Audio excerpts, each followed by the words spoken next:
Good morning, everyone. Welcome to our virtual tabling, where today we're going to talk about the importance of fiber.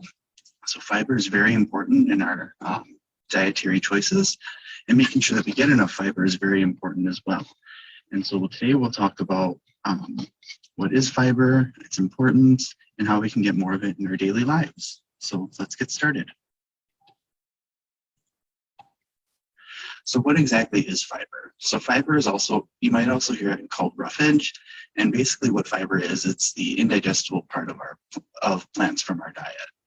And there's two different types of fiber. There's soluble fiber and insoluble fiber. And what that means is it just determines whether fiber can dissolve in water or not. And so soluble fiber can dissolve in water, insoluble fiber does not dissolve in water. And they have different benefits for each other. So for example, insoluble fiber is very good for your colon health, which today is March 1st, which kicks off Colorectal Cancer Awareness Month. So making sure we get enough insoluble fiber is very important for our colon health because it eases and prevents constipation and adds bulk to our stools or our poop. And then soluble fiber is a little bit different. It does dissolve in water and it forms like a gel-like substance in our bodies. And it helps us stay fuller for longer, and it also helps with lowering our blood cholesterol as well as improving our blood sugar. So how much fiber do we exactly need? Well, depending, we need anywhere from 20 to 30 grams of fiber in general. Women should aim for 21 to 25 grams of fiber each day, and men should get a little bit more. They should aim for about 30 to 38 grams of fiber per day. And you can always check the nutrition label for fiber content. So I have that highlighted here. So if you look at the back of the nutrition label and you look at total carbohydrates, right below that is dietary fiber. And so from the nutrition label, you can see whether a food choice is good, high in fiber or low in fiber based on what you see on the label. So where do I get fiber from in my diet? So fiber, again, it's the indigestible part of plants. And so that's where we get all of our fiber. So for example, whole grains, so like oats, brown rice, whole wheat breads. We get it from vegetables and fruits.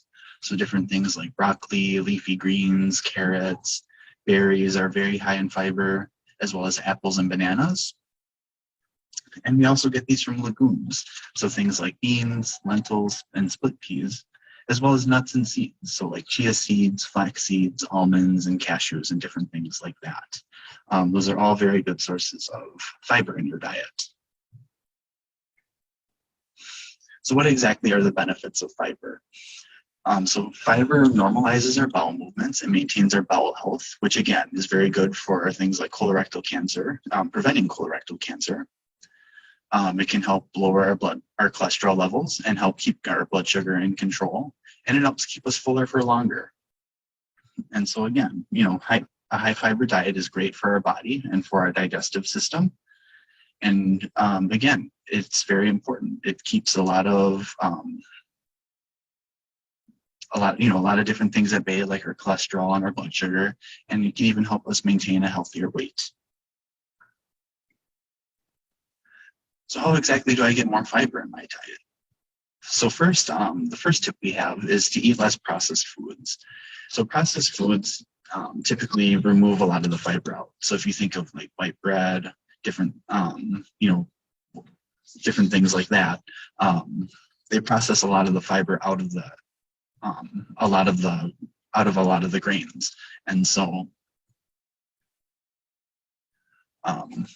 eating processed foods tends to be not a good choice. So avoiding less processed foods, but then increasing it with a little bit more of these other foods. So for example, eating more whole grains, and that can be whole wheat pasta, oats, or even breakfast cereals that are higher in fiber.